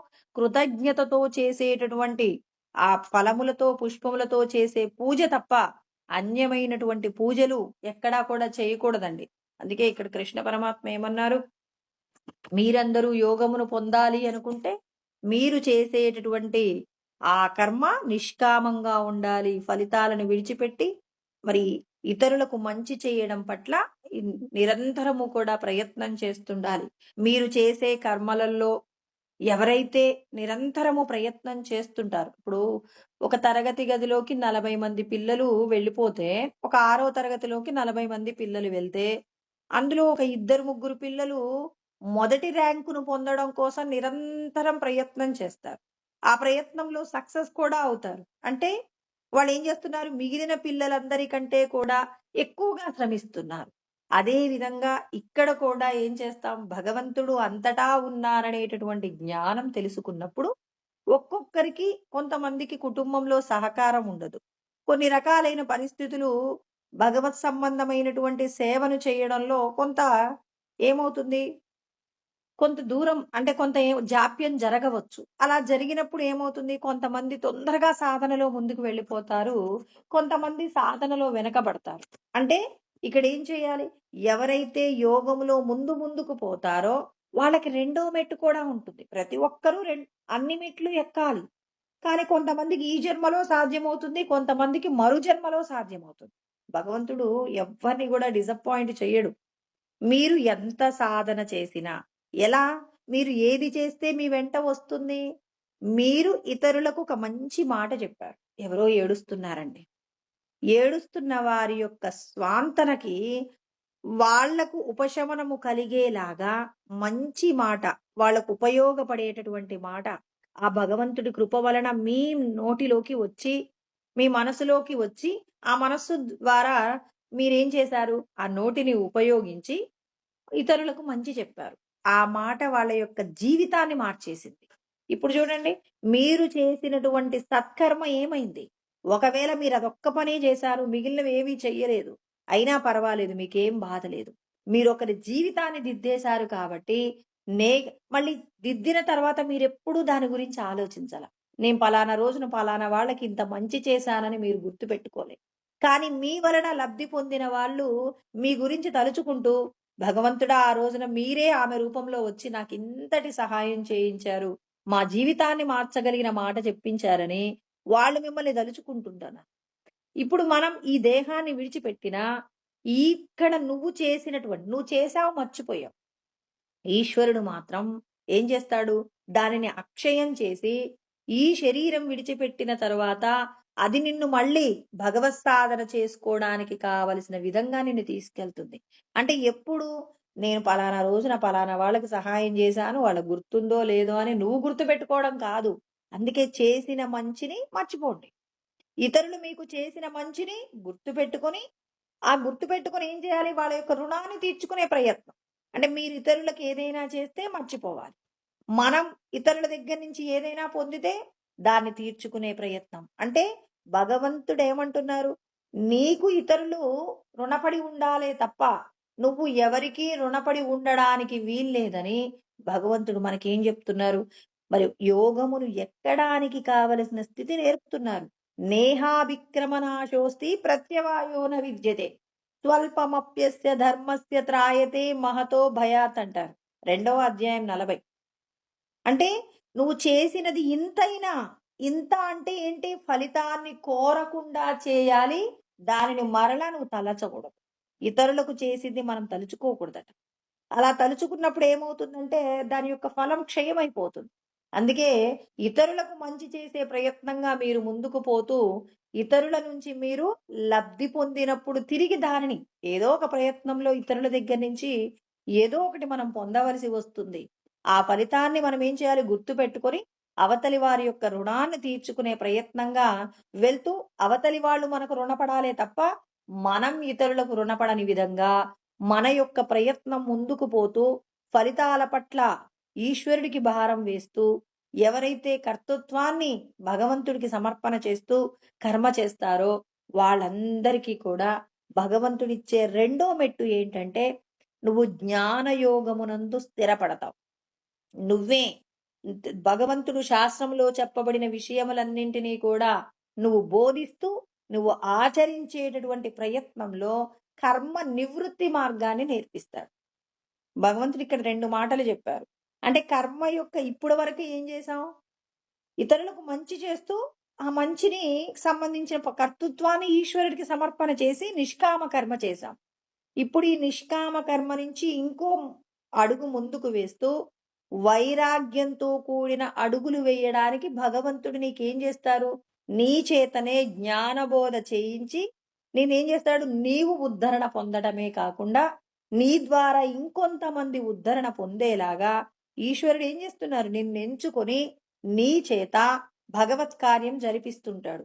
ఇక్కడ నిన్ను, నీ లోపట ఉన్న మాలిన్యాన్ని కడుగుతుంటారు. ఆ తర్వాత నీ వలన ఇంకొంతమంది తమకున్నటువంటి అజ్ఞానాన్ని పోగొట్టుకునే విధంగా ఈశ్వరుడు మనల్ని ఎంచుకుని ఆయన ఏం చేస్తున్నాడు? మన చేత చెప్పించి మనం చేసుకున్న కర్మలలో ఉన్న దోషాన్ని పోగొట్టుకునే ప్రయత్నం ఈశ్వరుడు చేయిస్తున్నారు. అంటే మొదట ఏం చేస్తున్నావు? సాధన చెయ్యాలి. ఫలితాలను ఈశ్వరుడికి సమర్పణ చేస్తూ ఇతరులకు మంచి చేస్తున్నప్పుడు ఆ మంచి ద్వారా శాస్త్రముల యందు చెప్పబడిన విషయాలన్నీ నీకు అర్థమవుతుంటాయి. అంటే భగవంతుడు నీకు అర్థం చేయిస్తుంటాడు. ఎవ్వరూ కూడా శాస్త్రాలను అర్థం చేసుకోలేరండి. ఆయన యొక్క అనుగ్రహం చేత ఆయనే ఆ శరీర రూపంలో ఉండి ఆ భగవత్ సంబంధమైనటువంటి విషయాన్ని బోధన చేస్తూ ఉంటారు. ఎవరైతే ఆచరణ పూర్వకంగా ఉంటారో వాళ్ళు తమ లోపట ఉన్నటువంటి, అంటే శరీరము, మనస్సు, వాక్కు యందు ఉన్నటువంటి ఈ త్రిగుణాల మాయకు సంబంధించి ఉన్న దోషాలన్నీ కడుగుతూ నువ్వు చేసే ప్రతి కార్యము కూడా శుద్ధ స్ఫటికం లాగా మారేలాగా ఈశ్వరుడు ఏం చేస్తారు? నిన్నెంచుకొని బోధ చెప్పిస్తుంటారు. ఆ తర్వాత నువ్వు చేసే పనులలో ఉన్నటువంటి ఆ దోషాలను కూడా నువ్వు తెలుసుకునేలాగా చేసి నీవు వాటిని తట్టుకొని నిలబడగలిగిన శక్తిని నీకు ప్రసాదిస్తూ నిన్నేం చేస్తారు? శుద్ధ స్ఫటికం లాగా మారుస్తారు. ఇక్కడ విషయం చాలా జాగ్రత్తగా గుర్తుపెట్టుకోవాలి. ఏంటంటే నువ్వు చెప్తున్నావు అంటే చెప్పిన దానిని ఆచరించేటప్పుడు చాలా కష్టం అండి. ఇప్పుడు ఎవరైనా నన్ను తిట్టారు, తిట్టినప్పుడు ఆ తిట్టినటువంటి మాటల ద్వారా వచ్చినటువంటి ఆ పరుషత్వాన్ని తలుచుకున్నప్పుడు కోపం వస్తుంది. ఆ కోపంతో పాటు దుఃఖం వస్తుంది. వాళ్ళ మీద మనకి ఏమవుతుంది? ఎలాగో ఒకలాగా వాళ్ళు పతనమయ్యేలాగా మనం మన నోటి నుంచి ఒక శాపవాక్కు విడిచిపెట్టే ప్రయత్నం, లేకపోతే వాళ్ళని ఏదో ఒక విధంగా ఇబ్బంది పెట్టే ప్రయత్నం. ఇన్ని రకాల విషయాలు మనల్ని చుట్టుముట్టినప్పుడు ఈశ్వరుడు ఏం చేస్తారు? ఆయన మనం చేసేటటువంటి కర్మలలో ఉన్నటువంటి దోషాన్ని పోగొట్టే విధంగా నీకేం చేస్తారంటే మార్గదర్శనం చేస్తారు. మార్గదర్శనం చేసినప్పుడు నీవు పాపమును అంటుకోకుండా, అంటే ఇతరులను నువ్వు నింద చెయ్యకుండా నిగ్రహించుకోగలిగిన శక్తిని నీ యందు ప్రవేశపెడతారు. ఆ ప్రవేశపెట్టినప్పుడు ఆ శక్తి చేత ఏం చేస్తారు? మొదట కోపమొచ్చినా దానిని అణిగిపోయేలాగా ఈశ్వరుడి యొక్క అనుగ్రహం చేత ఏం చేస్తావు? ఆ త్రిగుణాల మాయ వల్ల కలిగినటువంటి ఏదైతే క్లేశం ఉంటుందో దాన్ని అణిచేసే ప్రయత్నం ఈశ్వరుడు యొక్క సంకల్పము చేత, ఆయన అనుగ్రహం చేత మనం పొంది మనం ఏమవుతున్నాం? అక్కడ ఆ స్థితిని తట్టుకోగలిగిన శక్తిని ఆ ఈశ్వరుడే ప్రసాదించి మనల్ని ఏం చేస్తున్నారు? ఈ సంసారం అనే సాగరంలో నుంచి బయటపడడానికి దేహ సంబంధమైన విషయాల మీద విరక్తి కలిగిస్తారు. ఈ భూమి మీద ఎవ్వరైనా ఎలా ఉంటారు? దోషములతో కూడినటువంటి విధమైన కర్మలే చేస్తుంటారు. ఎందుకు? మనకు పరమాత్మ చెప్పారు. ఏమంటారంటే, సహజం కర్మ కౌంతేయ సదోషమపి నత్యజేత్. మీరు మీ కుటుంబంలో మీరు చేసే కర్మలలో దోషాలున్నా నత్యజేత్, విడిచిపెట్టకండి. ఎందుకు అంటే ఆయన చెప్తున్నారు. ఏమంటున్నారు? ధూమేనాగ్నిరివావృతాః. పొగ ఎలాగైతే అగ్ని చుట్టూ కప్పి ఉంటుందో అదే విధంగా మీరు చేసేటటువంటి కర్మలలో కూడా దోషం ఉంటుంది. ఆ దోషాన్ని అంటే ఒక బియ్యపు గింజ మనం చూడాలి అంటే ఏం చేయాలి? ఆ ధాన్యాన్ని చాలా జాగ్రత్తగా ఒలిసినప్పుడు అది విరిగిపోకుండా మనం ఎలాగైతే ఆ వడ్లను దంచినప్పుడు వచ్చేటటువంటి గింజలు విరిగిపోకుండా ఎలా అయితే మనం ఎంత జాగ్రత్తతో మనం ఆ బియ్యాన్ని వచ్చేలాగా మనం కష్టపడతామో అదే విధంగా మనం ఎవరితో కలిసి ఉన్నా వాళ్ళ వలన వచ్చేటటువంటి దోషము, అంటే మనం అవతలి వాళ్ళని ఇబ్బంది పెట్టినా అవతలి వాళ్ళు మనల్ని ఇబ్బంది పెట్టినా మన ఖాతాలో దోషం పడుతుంది. ఆ దోషము రాకుండా నీవు తప్పు చేయకుండా అవతలి వాళ్ళు వాళ్ళ కోరికలు తీరనందుకు వాళ్ళు మనల్ని ప్రమాదంలోకి నెట్టినా మరి నీకు ఆ దోషము నీకు అంటకుండా ఈశ్వరుడు నీతో ఏం చేయిస్తుంటారు? ఓర్పు అనేటటువంటి గుణాన్ని నీకు అలవాటు చేసి, అంటే క్షమ, నువ్వు ఓర్చుకోగలిగిన స్థితిని నీకు ప్రసాదించి భగవంతుడు నీకు ఆ దోషం అంటకుండా నిన్ను రక్షిస్తాడు. ఎలా? శమము అంటే ఆ పరమాత్మ ఏం చేస్తారు? మొదట నీకు ఓర్పునిచ్చి అన్నింటినీ తట్టుకోగలిగిన స్థితి నీకు ఇచ్చినప్పుడు నెమ్మదిగా నువ్వేం చేస్తుంటావు? కర్మ నివృత్తిలోకి వెళ్ళిపోతావు. ఇక శాశ్వతమైనది పరబ్రహ్మమే కాని దేహ సంబంధమైన విషయాల మీద ఆసక్తి చాలా అనవసరమైనటువంటి విషయం అని చెప్పి మనల్ని మనం ఏం చేసుకోగలమంటే భగవంతుడితో మనము ఏమంటారు? భగవంతుడితో తన్మయత్వాన్ని పొందడానికి కావలసిన స్థితిని ఈశ్వరుడు మనకి ఎలా ఇస్తారు? సడన్ గా ఇవ్వడండి. ఆయన మనమేమనుకుంటామంటే, భగవంతుడా ఇంత సాధన చేస్తున్నాను కదండి, వీటన్నింటినీ నేను ఒక్కసారిగా ఏంటి నేను ఒక చిన్న సంకల్పంతో వీటన్నింటినీ జయించేలాగా నాకు అనుగ్రహం చెయ్యండి అని మనం అందరం కోరుకుంటాం.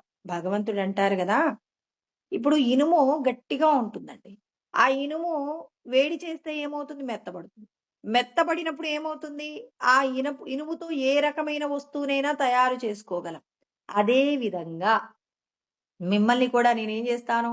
అవతలి వాళ్ళు మిమ్మల్ని బాధ పెట్టడం ద్వారా ఆ బాధతో నువ్వేమవుతున్నావు? వేడి. ఆ బాధతో నీ హృదయము తప్తమైతున్నప్పుడు తప్తమైనటువంటి హృదయంలో ఏం రావాలి? కోపము కాకుండా ఇప్పుడు నీకు గనక క్షమించడం అనేటటువంటి ఓర్పు గనక నీ లోపట ఉద్భవిస్తే అప్పుడు భగవంతుడు ఏమంటున్నారు? సత్యాన్ని నీకు తెలియచేసి నిన్ను భగవంతుడితో లయం కావడానికి కావలసిన వైరాగ్యాన్ని నీకు ప్రసాదిస్తారు. చూడండి, ఇక్కడ మళ్ళీ భగవంతుడు దర్శనం చేస్తున్నారా? లేదు, వైరాగ్యం ఇస్తాడు. ఈ భూమి మీద ఉన్న విషయాలన్నీ నశించిపోయేవే.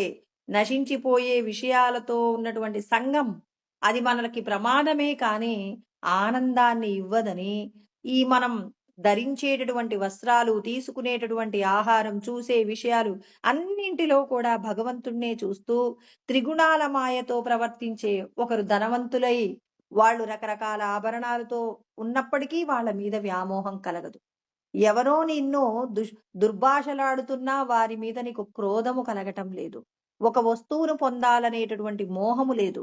అన్ని వస్తువులలో ఉన్న భగవంతుడినే చూస్తున్నప్పుడు ఇక నీకు ఎవ్వరితో కూడా శత్రుత్వము కానీ, స్నేహత్వము కానీ లేకుండా భగవంతుడిగా నిలిచిపోవడానికి కావలసిన ఈశ్వర తత్వాన్ని అలవర్చుకోవడానికి కావలసిన వైరాగ్యాన్ని ఈశ్వరుడు ప్రసాదిస్తారు.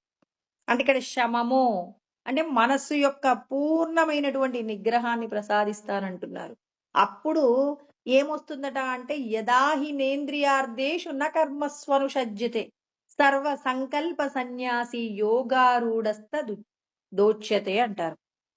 అంటే ఎవరికైతే యదాహి నేంద్రియార్థేషు అంటే మనం ఇంద్రియాల ద్వారా చెవి ద్వారా శబ్దములు వినేటటువంటి శబ్దాలలో నాకు ఇటువంటి శబ్దము వినాలనేటటువంటి కోరిక ఉండదు. ఎవరు మాట్లాడుతున్నా దైవమే మాట్లాడుతుందనే భావన కలుగుతుంది. ఏ రూపమును చూస్తున్నా దైవాన్నే చూడగలుగుతారు. ఏది తింటున్నా అమృతమే తాగుతున్నట్టుగా భావన చేయగలుగుతారు. ఏది వాసన ఈ చర్మంతో ఏ సుఖమును అనుభవిస్తున్నా అన్ని భగవత్ స్పర్శగా, భగవత్ రూపములుగా, భగవంత్ సంబంధమైనటువంటి వాసనలుగా, భగవత్ సంబంధమైన విషయాలుగా మరల్చుకున్నప్పుడు ఇక నాకు ఇది కావాలనే సంకల్పం విడిపడుతుంది. అందుకే ఆయన చెప్తున్నారు యదాహినేంద్రియార్థేషు న కర్మస్వనుషజ్యతే అంటే నాకు ఇది కావాలనేటటువంటి కోరిక లేదు.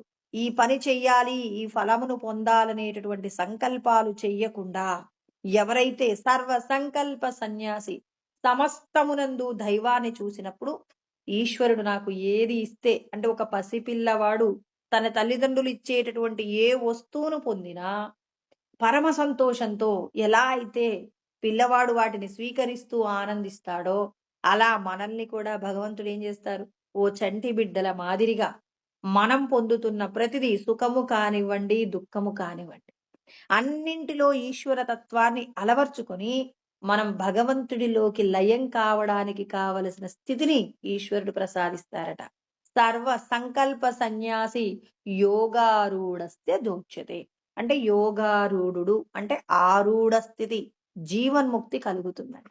అంటే మనం ఇక పరమాత్మను చేరువయ్యేటటువంటి స్థితి మనకి పరమాత్మ ఎలా కల్పిస్తారు అంటే నువ్వు చేసేటటువంటి ఏవైతే మనం ఈ 5 విషయాలతోనే కదండి జీవించేది. 5 ఇంద్రియాలు ఏముంటాయి మనకు నచ్చిన విషయాలు వింటాం, నచ్చింది తింటాం, నచ్చిన రూపాలు చూస్తాం, నచ్చిన వాసనలు పీలుస్తాం.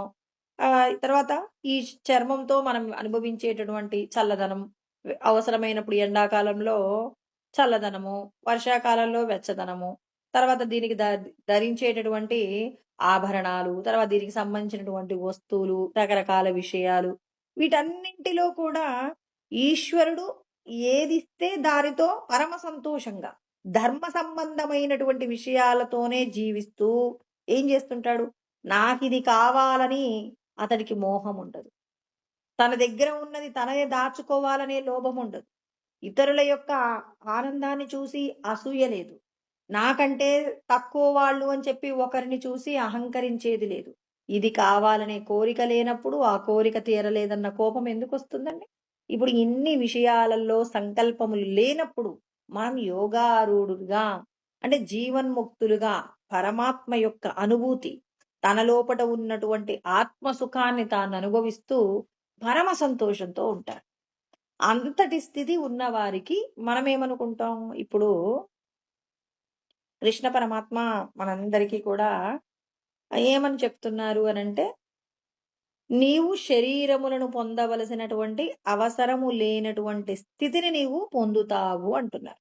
అంటే అసలు ఈ పరమాత్మ మనకి ఇక్కడ 10వ అధ్యాయంలో ఒక మాట చెప్పారు. యోగారూఢుడు అనే పదం చెప్పారు కాబట్టి ఈ మాట చెప్పుకోవాలి. యోగారూఢుడు అంటే ఆరూఢ స్థితి అంటే నాకు ఇది కావాలనేటటువంటి సంకల్పం లేకుండా సాక్షాత్తు తాను సచ్చిదానందంగా నిలబడగలిగినటువంటి స్థితిని పొందుతాడను.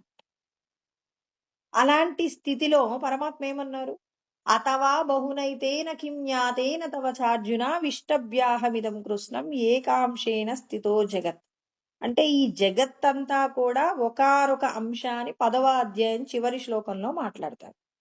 అంటే పరమాత్మ ఈ ఒక్క జగత్తును కాకుండా ఈ బ్రహ్మాండంలో అనేక జగత్తులు ఉంటాయట. మరి ఈ జగత్తులన్నింటిని గురించినటువంటి జ్ఞానం మనకెలా అందుతుంది? ఇప్పుడు భగవద్గీతలో పరమాత్మ ఏమంటున్నాడు? మరి ఆయన సృష్టిలో అనేక బ్రహ్మాండాలు ఉన్నాయట. ఆ బ్రహ్మాండాల గురించినటువంటి జ్ఞానం మనం ఖచ్చితంగా తెలుసుకోవాలి. ఈ కొంచెం జ్ఞానం సరిపోదండి. ఇంకా మనకేంటి? ఈ దేహ సంబంధమైనటువంటి విషయాలలో లోలత్వం లేకుండా ఉండాలంటే, ఇక మనం యోగ వాసిష్టానికి సంబంధించినటువంటి గ్రంథరాజములను అధ్యయనం చేయాలి. అక్కడ వశిష్ఠుడు శ్రీరామచంద్రుడికి చెప్తున్నటువంటి విషయాలు. ఇక్కడ లీలా పద్ముడు అనేటటువంటి వాళ్ళు ఇద్దరు కూడా దేహ సంబంధమైనటువంటి ఆ విషయాలతో చాలా సంతోషంగా ఉన్న తదనంతరం ఈ దేహాన్ని విడిచిపెట్టిన తర్వాత ఆ దేహాలన్నీ పూలతో భద్రపరుస్తారనమాట. వీళ్ళిద్దరూ కూడా ఒక రాజ్యానికి సంబంధించినటువంటి రాజు రాణి. అయితే వీళ్ళ యొక్క శరీరాలు నిత్య యవనంగా ఉంటాయి. ఇప్పుడు వీళ్ళు సూక్ష్మ శరీరాలతో అంటే ఈ జీవుడు ప్రవేశించి అతివాహిక శరీరంలోకి ప్రవేశించి ఇప్పుడు ఏం చేస్తున్నారు? ఈ బ్రహ్మాండములలో ఉన్నటువంటి గొప్పతనాన్ని కూడా చూసే ప్రయత్నం. అంటే మనం ఈ భగవంతుడిలో ఉన్నటువంటి సృష్టిలో ఉన్నటువంటి బ్రహ్మాండములలో ఉన్నటువంటి గొప్పతనం తెలియాలి. అంటే భగవంతుడు కేవలం ఈ సృష్టిని మాత్రమే చేశారా? ఇంకా ఏదైనా గొప్పది కూడా ఆయన చేశారా అంటే ఉన్నది. ఈ బ్రహ్మాండములలో ఉన్నటువంటి గొప్పతనాన్ని మరి ఆవల అంటే ఈ జగత్తుకు ఆవల ఉన్నటువంటి స్థితిని కూడా తెలుసుకునే ప్రయత్నంలో శ్రీరామచంద్రుడికి జ్ఞానబోధ చేస్తున్నారు వశిష్ఠుడు. ఇప్పుడు సూక్ష్మ శరీరాల ద్వారా ప్రయాణం చేస్తూ ఉన్నారనమాట. ఎవరెవరు? పద్ముడు, లీలా అనేటటువంటి వాళ్ళు. మరి ఎవరు అనంటే జ్ఞాత స్వరూపమైనటువంటి జ్ఞాతకు మరి ఎవరైతే అధిపతి అయినటువంటి సరస్వతీ దేవి యొక్క అనుగ్రహం చేత వీళ్ళు ఏం చేస్తున్నారంటే ప్రయాణం చేస్తున్నారు. ఆ ప్రయాణంలో వాళ్ళు చూసినటువంటి స్థితిని గురించి చెప్పారు. ఏమని చెప్తారు అంటే వీళ్ళు ఒక భూమండలం నుంచి ఇంకో భూమండలానికి వెళ్తున్నారు.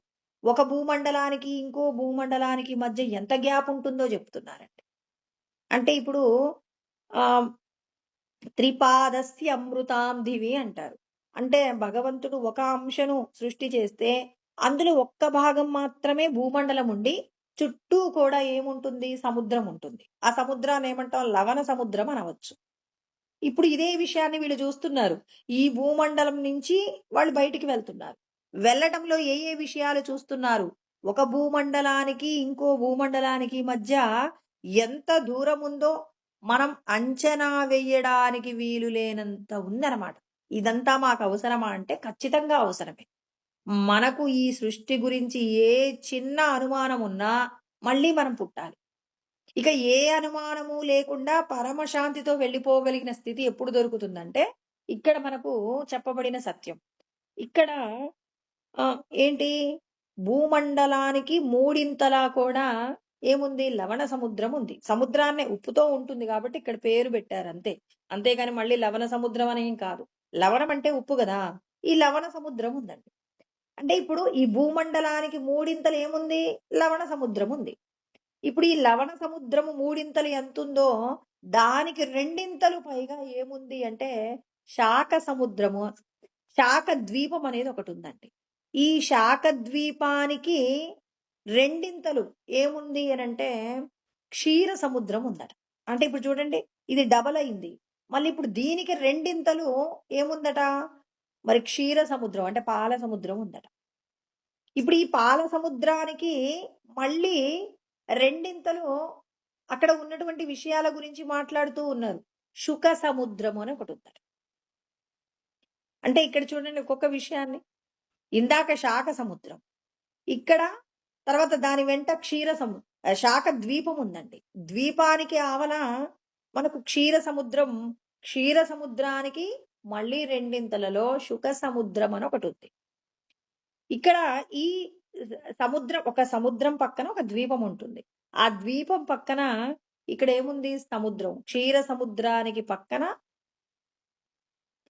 శుకద్వీపం అని ఒకటి ఉందండి. ఈ శుకద్వీపానికి పక్కన దది సముద్రం అంటే పాల సముద్రం పక్కన ఏముంది?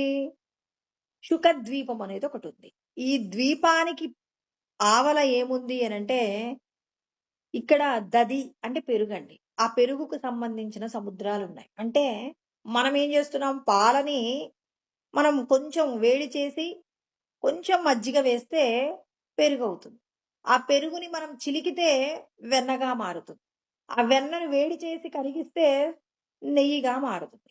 అక్కడ ఈ భూమండలానికి ఆవల ఉన్న విషయాల గురించినవి. అంటే క్షీర సముద్రం ఉందట, దాని పక్కన మళ్ళీ ఒక శుక ద్వీపం ఉందట. దాని పక్కన ఏముంది? దది సముద్రం కూడా ఉందట. అంటే పెరుగుకు సంబంధించిన సముద్రం కూడా ఉందట. దానికి ఆ పక్కన కూడా ఇంకా ఏముంది? క్రౌంచ ద్వీపం అని ఒకటుందట. ఈ క్రౌంచ ద్వీపానికి చుట్టూ కూడా మళ్ళీ ఇక ఘృత సముద్రం, అంటే నెయ్యికి సంబంధించిన సముద్రాలున్నాయట. అంటే ఇవన్నీ మనం చూడొచ్చు. మనం ఒక చిన్న పాత్రలోనే మనం పాలను చూస్తున్నాం, పెరుగును చూస్తున్నాం, నెయ్యి చూస్తున్నాం. అక్కడ వాళ్ళు చూడండి, ఈ దేహ సంబంధమైన విషయాల నుంచి విడిపడిన వాళ్ళకి ఎంతటి ఆనందం ఉంది, ఆనందం ఉందంటే, మనం కాశీ వెళితే ఆనందం, స్విట్జర్లాండ్ వెళ్తే ఆనందం, న్యూజిలాండ్ వెళ్తే ఆనందం అనుకుంటాం కదండీ! మరి వాళ్ళు చూస్తున్న విషయాల గురించి చూడండి. మనం చూసేదానికి, వాళ్ళు చూసేదానికి ఏమైనా పోలిక ఉందా? మనం ఈ జగత్తులో, ఒక్క జగత్తులో ఉన్న విషయాలను చూసి వాటినే చూడలేక, అయ్యో! డబ్బుంటే మేము గూడా అటు వెళ్ళేవాళ్ళం. లేపోతే ఇంట్లో కుటుంబాలు మనకి వెళ్ళటానికి మనకు సమయం ఎక్కడుంది అని చెప్పేసి ఉద్యోగాలకు సంబంధించినటువంటి ఎన్నో రకాలైనటువంటి ఆర్థిక పరమైనటువంటి ఎన్నో రకాల ఇబ్బందులు కానివ్వండి, ఏదైనా ఒక ఇబ్బంది వల్ల ఈ భూమి మీద ఉన్న విషయాలే చూడలేకపోతున్నారు. ఈ దేహ సంబంధమైన విషయాల నుండి విడిపడిన వాళ్ళు ఏమేం చూస్తున్నారు? లవణ సముద్రాన్ని చూశారు. ఆ లవణ సముద్రంలో నుంచి ఏం చూస్తున్నారు? అక్కడ ఉన్నటువంటి మరి శాక ద్వీపాన్ని చూశారు, క్షీర సముద్రాన్ని చూశారు, తర్వాత శుక ద్వీపాన్ని చూశారు, దది సముద్రాన్ని చూశారు, తర్వాత క్రౌంచ ద్వీపము, తర్వాత ఘృత సముద్రాన్ని చూస్తున్నారు. అంటే ఇక్కడ ఉన్నటువంటి సముద్రాలను చూడగలుగుతున్నారు, తర్వాత ద్వీపాలను కూడా చూడగలుగుతున్నారు. మళ్ళా దాని చుట్టూ ఏముందట అంటే, ఇక ఘృత, నెయ్యికి సంబంధించిన సముద్రముని దాటి ఏముందట అక్కడ అంటే, గోమేదిక ద్వీపం అని ఒకటి ఉందట. ఆ ద్వీపానికి కొంచెం ముందుకు వెళ్ళిపోతే అక్కడ ఏముంది? ఇక్షు సముద్రం అని ఒకటి ఉందట. ఈ ఇక్షు సముద్రంలో, ఈ ఇక్షు సముద్రాన్ని చుట్టూ కూడా ఆవరించి మళ్ళీ అక్కడ మనంకి పరమాత్మ తెలియజేస్తూ ఉన్నాడు. అంటే ఇక్షు సముద్రానికి చుట్టూ కూడా ఒక మంచినీటికి సంబంధించినటువంటి ఒక సముద్రం ఉందట. ఆ మంచినీటికి సంబంధించినటువంటి ఆ సముద్రం పక్కన ఒక బిలం ఉందట. ఆ బిలము దగ్గర నుంచి పాతాళానికి వెళ్ళడానికి దారి కూడా ఉందట. అంటే ఇక్కడ చూడండి, అంటే ఇప్పుడు భూమండలానికి ఆవల ఉన్నటువంటి ఎన్నెన్ని విషయాలు చెప్తూ ఉన్నారు. ఇన్ని విషయాలను దాటితే అక్కడ పాతాళానికి సంబంధించినటువంటి ఆ దారి ఉందట. దానిని దాటితే ఇంకొక జగత్తు, ఇక్కడ భూమండలం ఎలాగైతే ఈ భూమి మీద ఉన్నటువంటి రకరకాల విషయాలున్నాయో ఆ విషయాలన్నీ కూడా మళ్ళీ ఆవల ఉన్నాయి. అంటే సూక్ష్మ శరీరంతో, అతివాహిక శరీరంతో వాళ్ళు ఎన్నెన్ని విషయాలను ఈ జీవుడు చూడగలడు, ఎన్నెన్ని అనుభవించగలడు. అంటే ఇవన్నీ మనం అధ్యయనం చేస్తున్నప్పుడు మనము దేనికోసం ప్రయత్నం చేస్తున్నాం? చిన్న వస్తువు కోసం మనం ఎంత దుఃఖాన్ని పొందుతాం? మన రూపాయిని ఎవరైనా తీసుకుంటే ఎంత శోకాన్ని పొందుతామండి? మరి ఈ శోకంలో నుంచి నువ్వు బయటపడాలి అంటే ఈశ్వరుడు నీకు ఎటువంటి జ్ఞానం అందిస్తున్నారు? సృష్టిలో ఉన్నటువంటి గొప్పమైన విషయాల గురించినటువంటి జ్ఞానం నీకుండాలి. ఆ జ్ఞానంతో నువ్వేం చేయాలి? ముందుకు పోగలగాలి. నువ్వు ఆరూఢ స్థితిలోకి వెళ్ళిపోతే నువ్వు అనుభవించగలిగినటువంటి భోగం ఎంత గొప్పగా ఉంది. ఇలాంటివి అంటే మనం భగవద్గీతలో చెప్పబడిన విధంగా ఎవరైతే నిష్కామ కర్మ చేస్తుంటారో, ఆ నిష్కామ కర్మ ద్వారా నీకు దేహ సంబంధమైన విషయాల మీద నీకు ఎప్పుడైతే వైరాగ్యం వస్తుందో, ఎప్పుడైతే లోపటున్న ఆత్మానందాన్ని పొందుతావో, ఆత్మానందాన్ని పొందిన తర్వాత నువ్వు సూక్ష్మమైనటువంటి శరీరముల చేత ఒక ఒక జగత్తు నుంచి, అంటే ఒక భూమండలంలో నుంచి ఇంకొక భూమండలంలోకి వెళ్ళగలిగిన స్థితిని పొందుతావు. పరమాత్మ ఏమన్నాడు? ఎన్నో రకములైన జగత్తులను నేను సృష్టించగలనని కృష్ణ పరమాత్మ చెప్పిన మాట ఆనాడు త్రేతాయుగంలో వశిష్ఠుడు మరి శ్రీరామచంద్రుడికి బోధించినటువంటి జ్ఞానమే కదండి కృష్ణ పరమాత్మ పరిపూర్ణ అవతారంగా మరి మనందరికీ కూడా ఇలాంటి లోకాలు ఎన్నో ఉన్నాయంటే వాటికి సంబంధించిన వివరణని మనం ఎక్కడ పొందుతున్నాం? ఇక్కడ మనం యోగ వాసిష్టం నందు చెప్పబడిన అనేక విషయాలు, అంటే ఎన్నెన్నో విషయాలు ఉన్నాయండి. అసలు ఒక్కొక్క విషయం గురించి మనం అధ్యయనం చేస్తున్నప్పుడు మనం అనుభవించేటటువంటి ఈ భార్య, నా పిల్లలు, నా ఇల్లు, నా ఉద్యోగం అని చెప్పేసి నువ్వు ప్రవర్తించే తీరు ఎలాంటిది అంటే బ్రహ్మాండములలో నీవు ఎంత అంటే ఒక అణువు కంటే కూడా చాలా తక్కువ స్థాయిలోకి నువ్వు వెళ్ళిపోతున్నావు. అంటే ఇంత అల్ప స్థాయి నుంచి గొప్పదైనటువంటి బ్రహ్మాండములను కూడా తెలుసుకోగలిగినటువంటి స్థితికి నువ్వు వెళ్ళాలి అంటే ఇక్కడ నేను ఇంకో చిన్న మాట మర్చిపోయానండి. పాతాళ లోకంలో నుంచి ఆ పాతాళ లోకంలోకి దారి ఉందన్నాం కదా.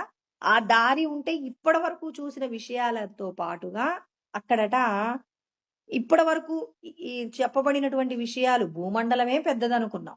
ఆ భూమండలానికి లవణ సముద్రం పెద్దదనుకున్నాం. దానికంటే రెండింతలు క్షీర సముద్రము, తర్వాత అక్కడ ఉన్న ద్వీపాలు, తర్వాత దది సముద్రము, తర్వాత ఘృత సముద్రము, తర్వాత ఇక్షు సముద్రము, ఇవన్నీ దాటుతూ వచ్చేస్తే ఒక మంచినీటి సరస్సు బిలము. ఈ బిలంలో నుంచి పాతాళానికి దారి. ఈ దారి నుంచి ఇంకా ముందుకు వెళ్తేనట ఇంకా ఏమున్నాయి అక్కడ అంటే వాయువుకు సంబంధించిన ప్రసారాలు ఉన్నాయట, ఎన్నో రకాలైనటువంటివి. తర్వాత అగ్ని జ్వాలలు ఉన్నాయట. ఆ తర్వాత శూన్యాకాశము ఒక 10 రెట్లు, ఇప్పుడు చూసిన దానికంటే 10 రెట్లు అధికమైనటువంటి స్థితి ఆవల మళ్ళీ భూమండలం ఉందట. ఇట్లాంటి విషయాలన్నీ కూడా మరి ఇక్కడ ఉన్నటువంటి లీలా పద్ములు వాళ్ళు ఏం చేస్తున్నారు? ఈ సూక్ష్మ శరీరాల చేత అతివాహికమైనటువంటి శరీరాలతో మరి ఆరూఢ స్థితిని పొందిన వారు వీళ్ళనమాట. వీళ్ళు వీటన్నింటిని కూడా చూసి మహదానందాన్ని పొందుతూ ఇన్ని జన్మల నుంచి కూడా ఎన్ని శరీరాలు మనం పొందాం, ఆయా శరీరాలతో అనుభవించిన విషయాలన్నీ కూడా చాలా తుచ్చమైనవి, ఓ గడ్డి పరక మాదిరివి. కాబట్టి మనం ఇవన్నీ అధ్యయనం చేస్తున్నప్పుడు ఇలాంటి విషయాల మీద ఉన్నటువంటి ఆ కోరికనంతా కూడా పోగొట్టుకుంటూ మనకు ఈ దేహ సంబంధమైన విషయాలలో వచ్చే సుఖ దుఃఖాలను కూడా మనం ఏం చేయాలి? జయించడానికి మనకి ఇవన్నీ కూడా ఏంటి? ఆ మార్గదర్శకాలు. నేను కూడా భగవంతుణ్ణి తెలుసుకోవాలి, ఆ స్థితి నాకు రావాలని చెప్పేసి అనుకున్నప్పుడు ఇక్కడ ఉన్న కష్ట సుఖాలు మనకు అల్పములుగా కనిపించినప్పుడు మాత్రమే మనం సంకల్పము లేనటువంటి నిర్వికల్ప స్థితిలోకి వెళ్ళగలమని కృష్ణ పరమాత్మ చెప్తూ మరి మీ మనస్సును నిగ్రహించుకోవడానికి కావలసిన మార్గాలు చెప్తున్నారు. ఓం సహనావతు సహనౌ భునక్తు సహ వీర్యం కరవావహై తేజస్వినావధీతమస్తు మా విద్విషావహై. ఓం శాంతి శాంతి. ఇలాంటి మరిన్ని ఆధ్యాత్మిక ప్రవచనాల కోసం మా ఛానల్ని సబ్స్క్రైబ్ చేసుకోండి.